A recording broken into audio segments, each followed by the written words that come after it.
आवश्यकता नहीं है। और मैं स्वयं पहले से ही बागेश्वर बालाजी प्रमाण पत्र ले चुके हैं। ना हम कोई चमत्कारी आदमी, हम कई सालों से बोल रहे हैं, ना हम कोई चमत्कारी आदमी है, ना हम कोई गुरु है, ना हम कोई ईश्वर। हम तो अपने बागेश्वर बालाजी के चरणों के सेवक हैं। जैसी प्रेरणा लगती है हम वैसा करते हैं। और आगामी कथा और पूर्व की सभी कथाओं का 2-2 दिन का कथा का समय घटाया गया। दरबार यथावत हमेशा रहेगा क्योंकि वो बालाजी की प्रेरणा से लगता है। और नागपुर में भी 2 दिन का दिव्य दरबार लगा, 7 दिन की राम कथा हुई। 9 दिन की राम कथा पूर्व में ही मना कर दिया था समिति को, वहाँ के आयोजन को। और अभी रायपुर की कथा को भी 2 दिन के लिए मना किया है। आगामी कथा टीकमगढ़ के लिए भी 2 दिन का मना किया क्योंकि यज्ञ है और गुरु जी का जन्मोत्सव है। और सेम टू यू, ये तो हाथी चले बाजार कुत्ता भौंके हजार, कोई बात नहीं, ये तो होता रहता है। जैसा कि आरोप लगा है कि आपकी FIR भी कराई गई, शिकायत की गई थाने में, ऐसा कुछ है? चलता रहता है, कुछ भी नहीं, हमें तो खबर नहीं, हमें तो होश नहीं, हमें तो कल ही पता लगा है। ये चलता रहता है, ये कोई नई बात नहीं। भारत के इतिहास में जिसने भी सनातन की बात बड़ी मजबूती से उठाई है, उसके पीछे आदि काल से धर्म विरोधी लोग लगे रहे, लगते रहेंगे। और सनातन विरोधियों की ठटरी, उसमें हमें कोई दिक्कत, हम उसका, वो भी हमारे अपने, और वो जो भी काम कर रहे हैं बहुत अच्छा कर रहे हैं। जिस तरह की आपने कहा कैंसर हॉस्पिटल खुलेगा, किस तरह का? हाँ, बहुत अच्छा संकल्प है। ये दैनिक भास्कर की समिति टीम को सबको हमने बताया था। बागेश्वर बालाजी के चरणों से समाज सेवा में धर्म के साथ साथ अब एक विशाल कैंसर हॉस्पिटल का निर्माण कराया जाएगा। हमारे साथ एक सनातनी है भारत देश का, हमारे बागेश्वर धाम बालाजी के चरणों का एक पागल है। बहुत जल्दी रोजगार समाज का महाराज कहाँ कराया जाएगा और कब तक बनने? ये आगामी आपको प्रारूप बनते ही बताएंगे। 29-30 तक, 2029 धीरेन्द्र कृष्ण महाराज, इनका प्रोग्राम था नागपुर में रेशिमबाग ग्राउंड पे 5 जनवरी से लेकर 13 जनवरी तक था। उन्होंने अनाउंस ऐसा किया था कि यहाँ राम कथा का प्रोग्राम है। जब मैं यहाँ नागपुर में आया, इंडियन साइंस कांग्रेस के अधिवेशन के लिए आया था, वो 3 तारीख से लेकर 7 तारीख तक था। तो आते ही मुझे लोगों ने कहा कि राम कथा का आयोजन हुआ है और धीरेन्द्र कृष्ण महाराज उसके लिए आ रहे हैं, उनका प्रवचन है। तो मेरी पहली प्रतिक्रिया थी तो अच्छी बात है, राम कथा है तो बहुत अच्छी बात है। एक जमाने में बाल संस्कार केंद्रों में मैं भी राम कथा सुनाता था बच्चों को। खुद मैं महात्मा गांधी जी का बहुत प्रशंसक हूँ। महात्मा गांधी राम का नाम बहुत लेते थे, बहुत अच्छे राम राज्य को राम राज्य कहते थे, अच्छे राज्य को। तो राम के प्रति पूरे भारत में बहुत आदर है, इसलिए ये अच्छी बात है। ऐसी मेरी पहली प्रतिक्रिया थी। फिर मेरे को काफी लोगों ने ध्यान में लाकर दिया कि सर यहाँ तक बात सीमित नहीं है, ये महाराज बड़े पैमाने पर दिव्य दरबार का आयोजन करते हैं और दिव्य दरबार में अलग अलग ढंग के चमत्कारों का दावा, जैसे कि वो भक्तों का नाम अपने आप पहचानते, इस ढंग का दावा है। इतना ही नहीं तो उनका ये भी दावा है कि वो दूसरों की बातें जो बातें कर रहे हैं लोग, वो भी बातें अपने आप जानते हैं, वगैरह वगैरह कई दावे हैं। ऐसे जानकारी मुझे मिली। तो मेरी यहाँ बहुत बड़ी टीम है नागपुर में, पूरे टीम को हमने भिड़ाया। करीबन 40-50 वीडियोज जो दिव्य दरबार से इस नाम से प्रकाशित हुए थे, उनको सब मेरे कार्यकर्ता मित्रों ने खंगाला और उसमें से हमने पाया कि काफी चीजें ऐसी हैं कि जो ऑब्जेक्शनेबल है। 2 तरीके से ऑब्जेक्शन है। एक तो पहले उनके चमत्कार के दावे हैं, उसके लिए अखिल भारतीय अंधश्रद्धा निर्मूलन समिति गए 40 सालों से काम कर रही है और ऐसे दावों को हम 30 लाख रुपए का प्राइस के नाम पर चुनौती देते हैं। दूसरा, महाराष्ट्र में drugs and magic remedies act, एक केंद्र का 1954 का कानून है, उसके तहत भी उन्होंने उसका उल्लंघन किया है, इसलिए वो भी लागू होता है। साथ में महाराष्ट्र में 2013 में जादू टोना विरोधी कानून बना है। ये कानून के भी कई चीजों का उन्होंने उल्लंघन किया है, वो भी कानून यहाँ लागू होता है। ऐसे तीनों बातें हमारे ध्यान में आने के बाद हमने उनको एक तरफ अखिल भारतीय अंधश्रद्धा निर्मूलन समिति की ओर से चुनौती दी। गए 40 सालों से हम इस ढंग की चुनौती देते आए हैं। बाबा ने जो वीडियोस में दावे किए हैं, वे दावे ऐसे हैं कि वो अपने भक्तों का नाम अपने आप जानते हैं, उनके पिताजी का नाम जानते हैं, उनकी उम्र कितनी है ये भी जानते हैं और साथ में उनके फोन नंबर्स भी जानते हैं। ये दावे ऑलरेडी उनके वीडियोस में उपलब्ध है। साथ में उनका ये भी दावा था कि अपने किसी भक्त के घर में कौन से रूम में, कौन से अलमारी में क्या चीज रखी है, ये भी वे पहचानते हैं।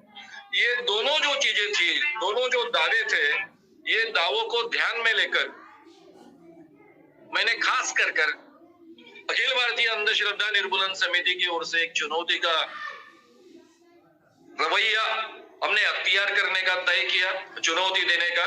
और उसके लिए हमने उनसे कहा, बाकायदा प्रेस कॉन्फ्रेंस लेकर ये बात लिखित स्वरूप में सामने रखी गई कि हम सीधे सीधे 10 आदमी आपके सामने पेश करेंगे।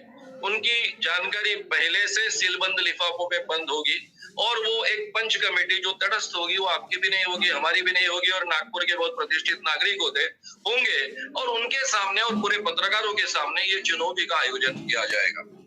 जो 10 आदमी आपके सामने ऐन वक्त पर हम देंगे, उनके नाम आपको पहचानने हैं, उनके पिताजी का नाम आपको बताना है, उनकी उम्र आपको बतानी है, उनके टेलीफोन नंबर्स आपको बताने हैं, क्योंकि ये सब दावे आपने ऑलरेडी अपने वीडियोज में किए हैं, दिव्य दरबार के वीडियोज में किए हैं। साथ में जहां भी ये चुनौती अमल में लाई जाएगी, उसके पास के ही किसी रूम में हम 10 चीजें रखेंगे जिसका वीडियो रिकॉर्डिंग बाकायदा होगा, और आपको ये 10 चीजें बाजू के रूम में क्या रखी है ये आपको पहचानना है। अगर ये दोनों बातें आपने सही माने में, आप में दिव्य शक्ति है इसलिए आप तो 100% सच बता सकते हो, लेकिन हम 100% की अपेक्षा नहीं करते। 90% भी आपने 2 बार करेक्टली बताया तो आपको सीधा 30 लाख रुपए का प्राइज मिलेगा। हमने ये भी उसके साथ में बात कही कि हम जानते हैं कि आपके पास पैसों की कमी नहीं, आप 30 लाख रुपए बिल्कुल आपको आवश्यक नहीं है, ऐसा बोलेंगे तो प्राइस के लिए मत कीजिए। दिव्य शक्ति आप में है, ये सिद्ध करने के लिए आप सामने आइए। 2 बार ये चुनौती स्वीकार कीजिए। दोनों बार अगर आप 90% से अधिक समय यानी अधिक करेक्ट देते हो जवाब, तो नेचुरली आपने ये आह्वान जीता है ऐसा हम मानेंगे, और सीधा आपका दिव्य शक्ति का जो दावा है वो सिद्ध हो जाएगा। मैं आपके चरणों पर माथा टेकूंगा, और जो 40 सालों से अखिल भारतीय अंधश्रद्धा निर्मूलन समिति काम कर रही है, जो आज तक ये कहते आई है कि हम भगवान और धर्म के खिलाफ नहीं है, लेकिन धर्म और भगवान के नाम पर जो ठगी होती है उसके खिलाफ है, और उसके आधार पर हमने कई हजारों बाबाओं का, मांत्रिकों का, शरीर में देवी देवता आने का दावा करने वालों का और ज्योतिषियों का भंडा फोड़ किया है। वो समिति हम बंद कर देंगे, आपसे माफी भी मांगेंगे। ये चुनौती की बात। दूसरी तरफ महाराष्ट्र में जो जादू टोना विरोधी कानून बना, उसका हर शब्द अंतिमता मैंने फाइनल किया है। कई लोगों का उसमें योगदान रहा है। ये कानून का जब प्रावधान पूरी तरह से सम्मत हुआ दोनों सभागृह में, यानी इसका मतलब इसका रूपांतरण कायदा में हुआ, कानून में हुआ, तो 2014 में जादू टोना विरोधी कानून प्रचार प्रसार अंमलबजावनी समिति का गठन हुआ। उसके अध्यक्ष सामाजिक न्याय मंत्री होते हैं, उसका सह अध्यक्ष मैं हूं, और उसके साथ में उपाध्यक्ष राज्य मंत्री होते हैं, और महाराष्ट्र के जो कमिश्नर होते हैं सामाजिक न्याय विभाग के, वो उसके सदस्य सचिव होते हैं, और कई विभागों के सचिव उसके सदस्य होते हैं। ऐसी एक कमेटी है। उस कमेटी के माध्यम से मैंने पुलिस की तरफ कंप्लेंट दी, यानी ये कंप्लेंट शासन की ओर से की गई कंप्लेंट है, गवर्नमेंट की ओर से कंप्लेंट की गई। ये कंप्लेंट ये है क्योंकि इस कानून के तहत दक्षता अधिकारी विजिलेंस ऑफिसर अपॉइंट किए जाते हैं। नागपुर के चीफ विजिलेंस ऑफिसर है यहाँ के एसीपी क्राइम रोशन जी पंडित। उनके पास मैंने अर्जी दाखिल की कि ये चीजें इन्होंने उल्लंघन की है, इस कानून के तहत ये चीजें इनको लागू होती है, इसलिए जादू टोना विरोधी कानून आपने लगाना चाहिए।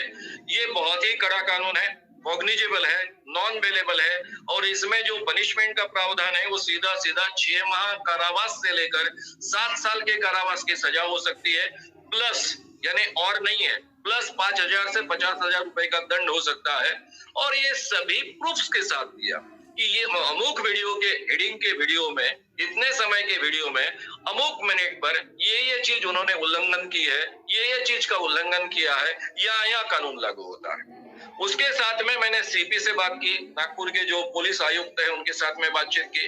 मेरे ध्यान में आया कि कहीं तो भी उनके दिमाग में ये बात है कि ज्यूरिडिक्शन की बात है, हालांकि ये कानून को लागू नहीं होते, क्योंकि हमारे कानून के अनुसार केवल प्रचार और प्रसार करना इटसेल्फ कानूनन अपराध है, और उसके लिए इक्वल सजा का प्रावधान है।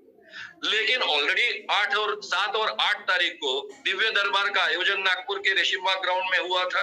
उसके भी वीडियोस महाराज ने उपलब्ध करा दिए यूट्यूब पर, उसमें भी उसका उल्लंघन किया गया है। इसलिए 8 तारीख को एक कंप्लेंट की, 10 तारीख को दूसरी रिवाइज कंप्लेंट की कि ये भी तो नागपुर में ही इसका उल्लंघन हुआ है, इसलिए आपको कानूनन गुनाह दायर करना है। और दोनों कानून लागू होते हैं। जादू टोना विरोधी कानून 2013 का महाराष्ट्र का कानून भी लागू होता है और साथ में drugs and magic remedies act 1954 भी लागू होता है। और ये drugs and magic remedies act भी कॉग्निजिबल ऑफेंस है, इसलिए दोनों के कारण उनको अरेस्ट होना आवश्यक है। जानकारी हमको कल लगी है, दरबार देखना है, तो हम तो वहाँ 2 दिन दरबार लगाए हैं और पूर्ववत ही जो है सबको बता दिया था कि 7 दिन की कथाएं होगी, 7 दिन की रायपुर में कथा होगी, 7 दिन की टीकमगढ़ में कथा होगी, सब जगह की कथाओं का। अब जब निकल आए तो हाथी चले बाजार, कुत्ता भौंके हजार, और वो कह रहे थे कि हम 21 लाख रुपया ऐसा कुछ बता है। ठटरी के बरो ले आवे, हम तो फ्री में बता दें ताकि के लोग ठटरी को बरो ले आवे, हम ठटरी बाहर दे भी उसकी।